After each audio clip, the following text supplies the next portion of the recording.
Olá! Desde o seu surgimento há 14 anos, o portal CliqueIdeia desenvolve projetos personalizados de educação e tecnologia que respeitam as características específicas dos municípios e escolas onde tem sido implementado. Isto é algo que vem sendo construído em completo alinhamento com as principais tendências pedagógicas contemporâneas, fundamentadas por pesquisadores, filósofos e demais teóricos da educação. Nosso principal objetivo consiste em oferecer múltiplos recursos educacionais integrados às tecnologias e que atendam de forma personalizada e cada vez melhor às demandas mais atuais das comunidades escolares da sociedade em geral. No vídeo a seguir, apresentamos uma entrevista exclusiva concedida pelo professor Dr. José Manuel Moran ao portal CliqueIdeia, referência nacional e internacional na aplicação e desenvolvimento de metodologias de ensino à distância. O professor nos fala sobre aspectos importantes relacionados à prática pedagógica, a necessidade de novas estratégias didáticas e metodologias que aliem cada vez mais as tecnologias da informação e comunicação, em busca de melhorias nas amplas relações que envolvem os processos de ensino e aprendizagem. Aproveite os conteúdos e reflexões desse importante intelectual e, caso tenha interesse, envie-nos os seus comentários. Nós, do portal CliqueIdeia, temos grande satisfação em promover o debate e a troca de experiências sobre educação e tecnologia.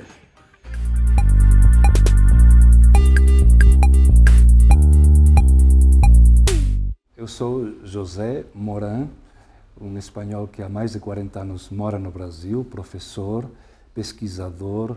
A maior parte do tempo eu trabalhei na Universidade de São Paulo com novas tecnologias na educação. Participei da criação do projeto Escola do Futuro no ano 89, onde a gente tentava imaginar como seria a educação após a internet, que ainda estava começando muito timidamente. E hoje trabalho com projetos inovadores, principalmente em metodologias mais ativas, conteúdos dinâmicos e como trabalhar tudo isso na era digital, tanto na educação presencial como à distância.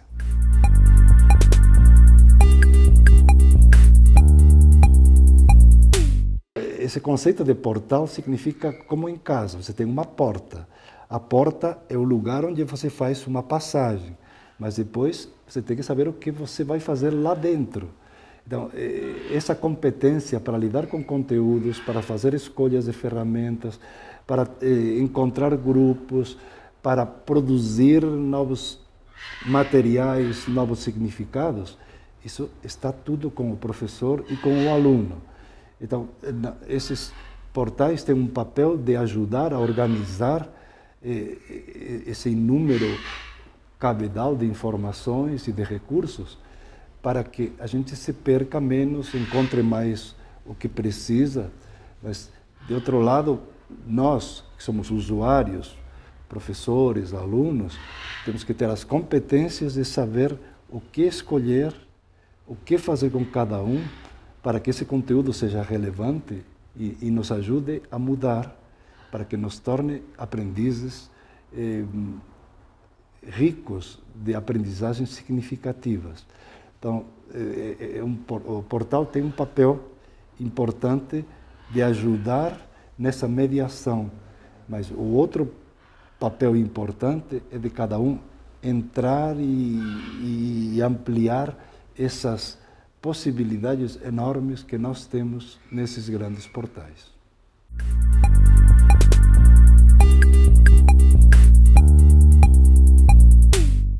Educar não é somente trabalhar ideias, é trabalhar a pessoa. E a pessoa é um misto de ideias, emoções, sentimentos e valores.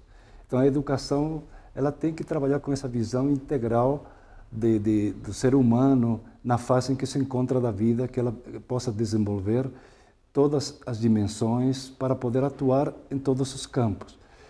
A emoção é um componente muito complexo, porque se você não o trabalha demais, você desequilibra também a formação. Mas se você o trabalha de menos, a educação fica muito pobre, muito assim, até triste. Então, como trabalhar a emoção num curso online, em atividades digitais, em comunidades, em aprendizagens, tentando sempre, cada professor, tutor, ele lembrar que você está falando sempre com alguém, como eu estou falando com vocês agora.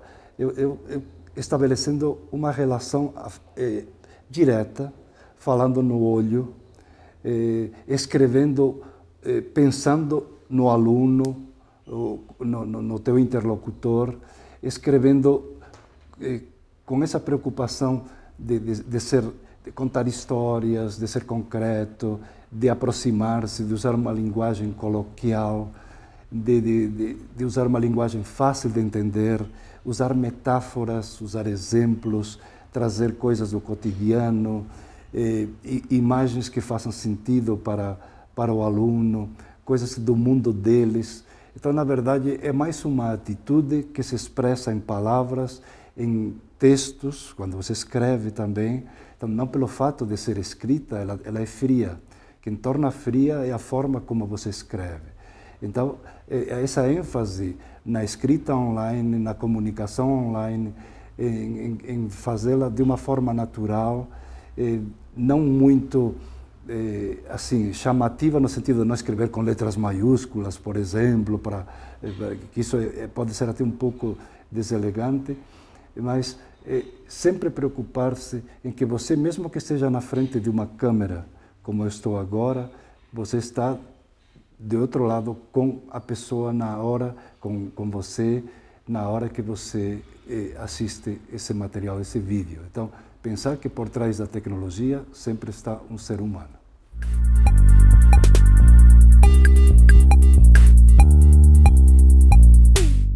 Um dos aspectos fundamentais da comunicação, educar, ela é um processo de comunicação entre pessoas, muitas vezes mediado por tecnologias, mas é sempre entre pessoas. Um aspecto fundamental é o acolhimento. Quer dizer, a emoção se expressa na forma como você acolhe, como você olha, como você se interessa e como você ouve. Então, não é somente você falar bem, falar bonito. É ouvir o que o outro tem a dizer, o que o aluno está propondo, ouvir as entrelinhas daquilo que diz e não simplesmente preparar-se para responder. É ouvir e ao ouvir interpretar, ou interpretar, reelaborar isso de uma forma, com uma linguagem afetiva, mas que seja uma resposta ou um questionamento numa relação de diálogo e uma relação assim de acolhimento positivo. Isso que é trabalhar o lado emocional, comunicacional na educação, seja presencial ou online.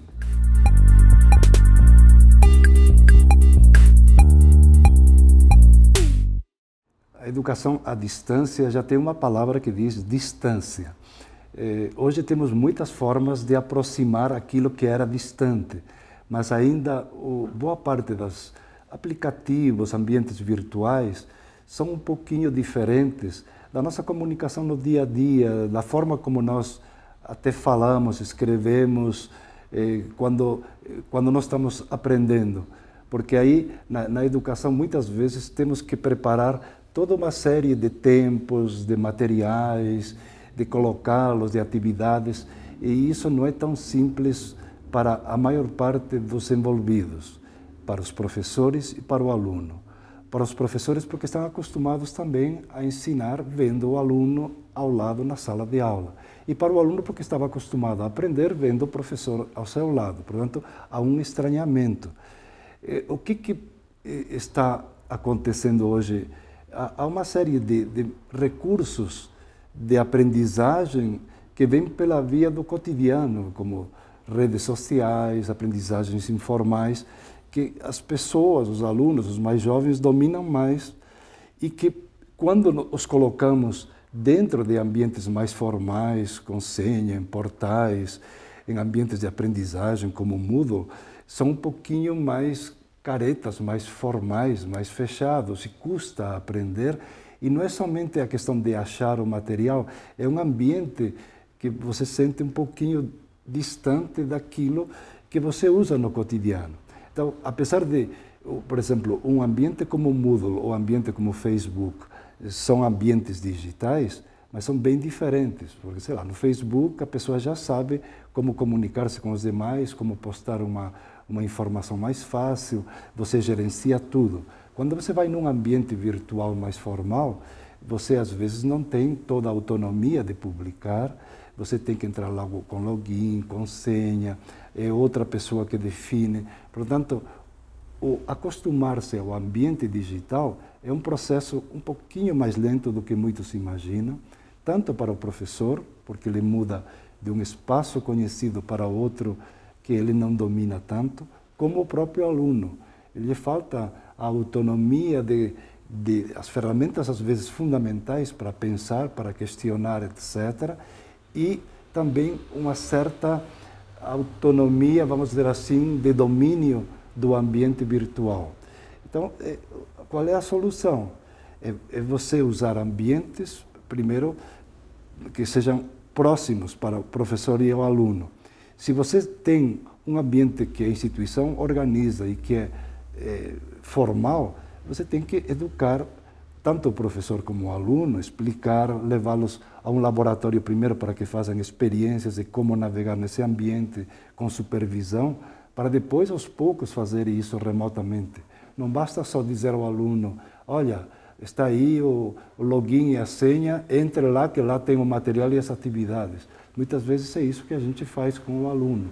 Joga o aluno num espaço como se fosse jogá-lo no deserto e diz à noite, se vire.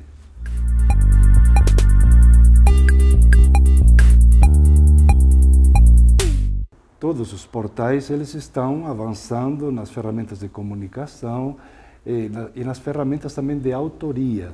Quer dizer, antes, os cursos à distância, eles insistiam muito em preparar o material para o aluno. Essa é uma parte. Hoje, o aluno ele tem que também trabalhar com esse material como coautor, remixando, significa misturando esses materiais com outros. Então, essas ferramentas que vemos assim de coautoria, elas são fundamentais para os alunos se sentirem também mais envolvidos no processo. Nós falamos do envolvimento emocional, agora é o envolvimento de autoria, ele sentir-se participante do projeto pedagógico e não simplesmente executor de tarefas.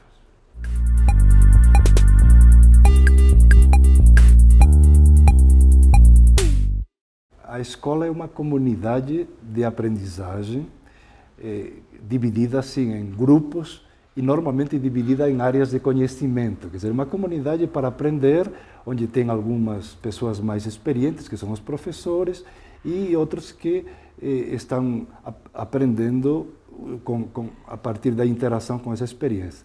Então, naquele momento, formam comunidades. São comunidades que se diz um pouco ad hoc, que significa para aquela ocasião. Não é uma comunidade de vida, é uma comunidade para conseguir determinados objetivos.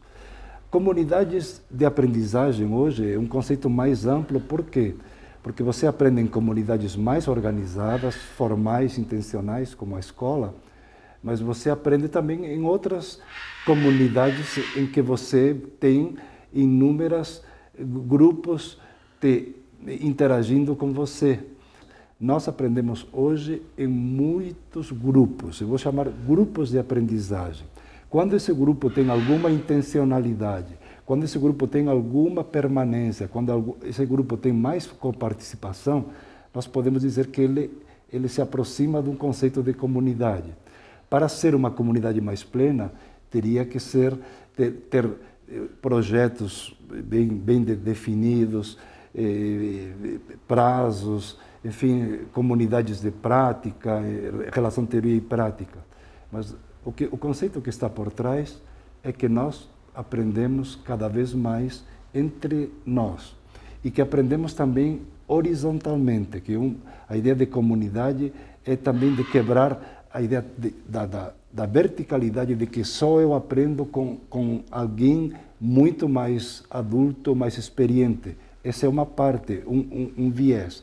O outro é, eu aprendo muito também com o meu igual, com o meu semelhante, com o outro, com o que está próximo, com o que está distante.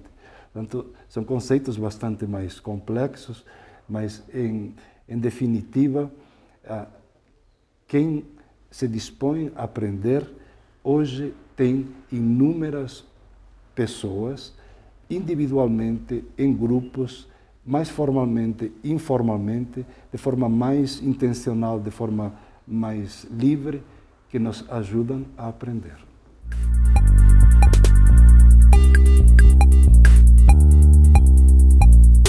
Educar não significa ser chato.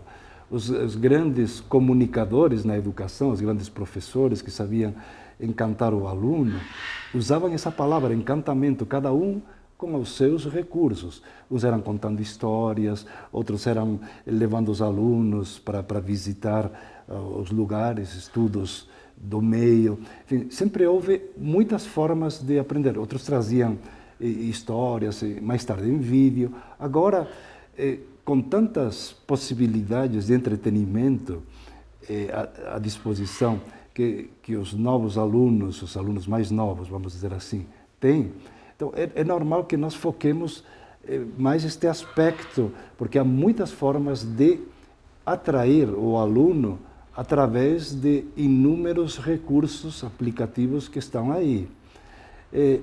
Então, o jogo não é algo novo. O que nós temos hoje é uma geração que joga mais e que é muito sensível a formas de trazer jogos ou o lúdico do cotidiano para a escola. O professor, ele não tem que jogar no sentido direto, ele tem que trazer recursos, primeiro no conteúdo, que eles sejam atraentes. Então, o atrair pode ser como você apresenta o conteúdo, como você o organiza de forma ir do simples ao complexo, daquelas questões mais práticas a questões mais conceituais, de exemplos mais próximos do aluno para analisar realidades um pouco mais distantes. Então, é a questão de como você organiza isso, juntando algumas estratégias que são interessantes que usam os jogos, de colaboração, de competição, de premiação, de recompensas, de você ir no seu ritmo. Enfim, você vai trazendo para o cotidiano do conteúdo algumas das dinâmicas dos jogos, mas a gente não pode perder na educação o foco que não é o jogar, é das estratégias, meio para a finalidade que é ajudar o aluno a aprender. Mesmo jogando, o professor deve lembrar-se de que o papel dele é ajudá-lo a que o aluno vá além do que ele iria sem a presença dele, seja no contato físico na sala de aula ou no online.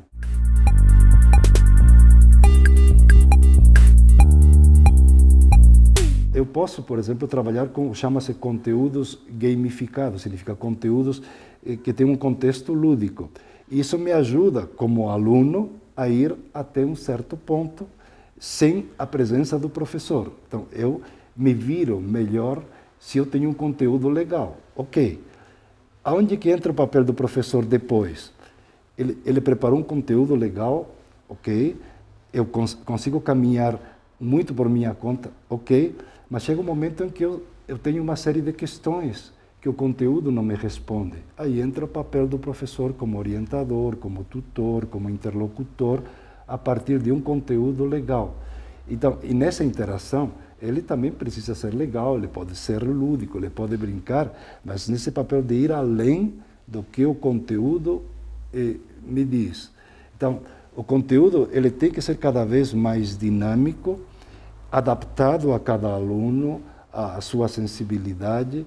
É um conteúdo trabalhado entre o lúdico e o pessoal. Significa, não pode ser um conteúdo genérico, igual para todos, sem nenhuma preocupação com a personalização. O conteúdo, hoje, ele pode ser adaptado para vários caminhos. Quer dizer, para alunos que têm um conhecimento inicial para alunos que já têm um conhecimento médio sobre um assunto, para alunos que têm um conhecimento avançado, para que eles possam fazer percursos diferentes. Mas depois, cada um deles vai ter as suas questões.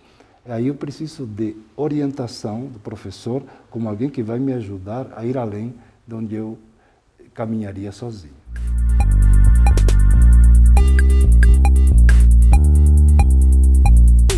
A educação hoje, ela vai ser diferente, no mundo inteiro está sendo diferente, ela tem algumas características que estão claras, embora ainda como fazê-lo não é tão simples, e é cada vez mais centrada no aluno, cada vez mais ativa, no sentido de explicar menos e colocar mais a mão na massa, significa o aluno ir atrás.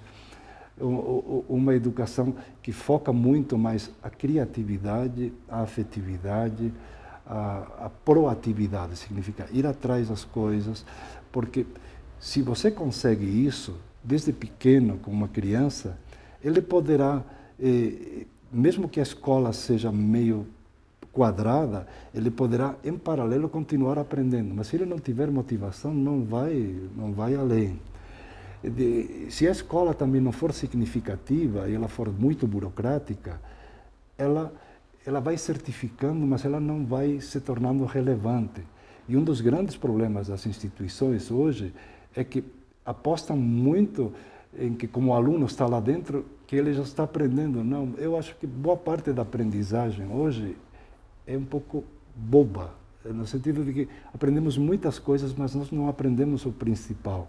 Aprendemos muita coisa que logo esquecemos, porque o principal é aprender a desenvolver habilidades, competências, a lidar com o imprevisível, lidar com a novidade, adaptar-nos, fazer escolhas, e tudo isso temos que ir praticando desde pequeno. Então, o país, ele tem condições hoje de qualificar melhor as pessoas, de investir em metodologias mais ativas, em trabalhar com processos flexíveis, mas isso tem que passar da teoria para a prática e isso exige pessoas muito melhor qualificadas e carreira, investimento da educação básica a superior, a corporativa, enfim, a educação continuada, a presencial, a distância. Então são desafios enormes que o mundo tem, que o Brasil tem, de mudar aquilo que nós estamos fazendo há muitos anos, que antigamente dava certo e que hoje já está inadequado. É sair do conceito de modelo totalmente disciplinar, só de sala de aula, e começar a trabalhar metodologias mais focadas em que o aluno seja protagonista e que ele saia do papel de consumidor de informações prontas, de que nós podemos fazer um grande trabalho na educação se mudarmos isso que até agora funcionou e que agora não funciona mais e que exige novas metodologias e formas de organizar tudo isso de forma mais ativa, proativa e inovadora.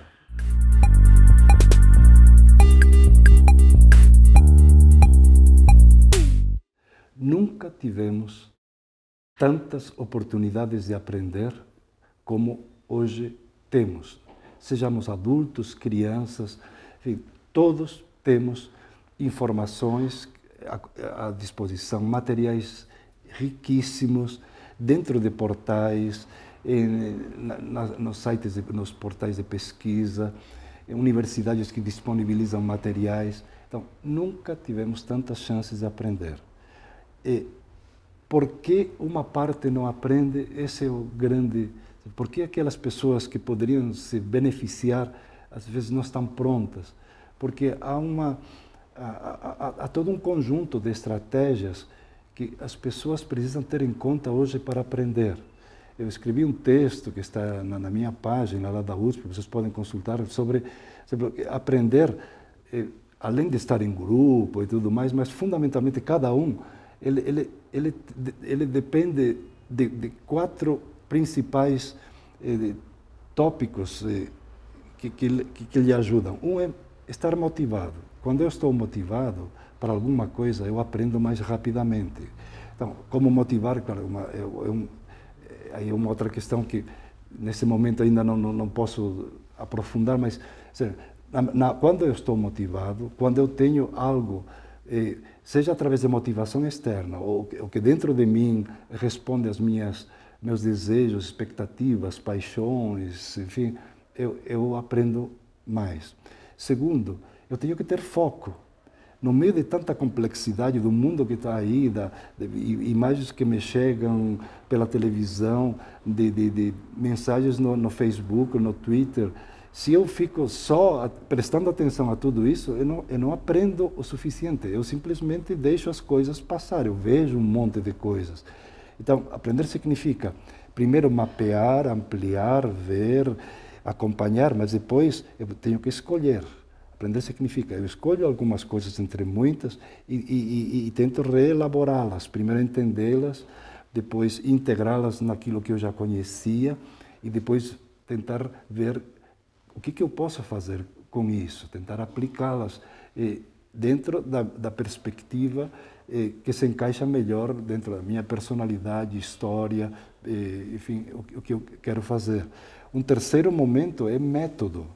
Então, aprender significa, eu tenho que organizar tudo isso que está aí, numa forma de caos e solto, dentro de um método que está adequado com a minha personalidade.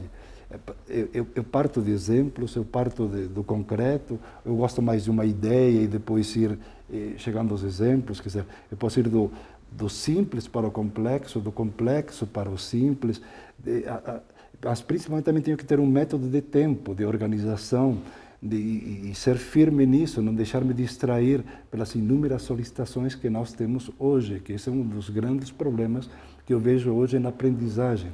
A gente aprende muita coisa, mas a gente peneira pouco e aprofunda pouco, porque dedicamos pouco tempo para esse foco em algumas coisas que são mais importantes.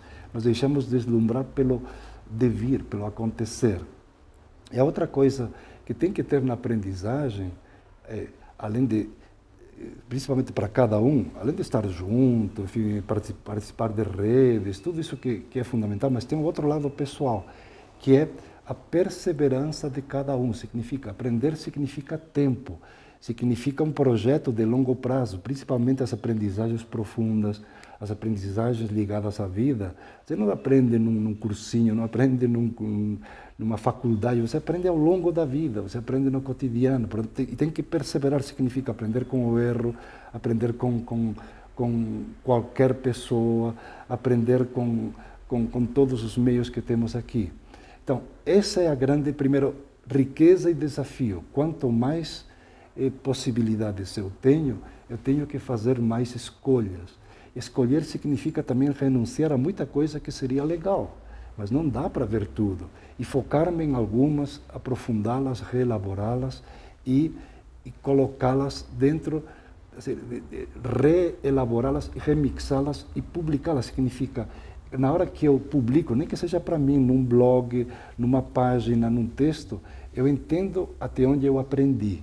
Portanto, a possibilidade hoje de você publicar tão fácil, seja um texto curto, um vídeo, o que for, ela é muito interessante, primeiro porque me expõe, se a minha visão, primeiro, ela é bem percebida pelos outros, então isso me ajuda a perceber se o que eu estou dizendo faz sentido e me permite que outras pessoas me deem um feedback, me alimentem também com as suas observações. Então, eu aprendo também através do olhar do outro. Mas eu não posso depender só desse olhar. No final, quem aprende, o aprendizado, é um ato solitário. Hoje só se fala em grupo. Você aprende em grupo, mas você aprende fundamentalmente na reelaboração daquilo que está acontecendo no grupo, a partir dos seus sentidos, da sua reelaboração no seu interior. Então, é um processo muito mais interessante, porque nós temos 1000 oportunidades, mas é muito mais difícil.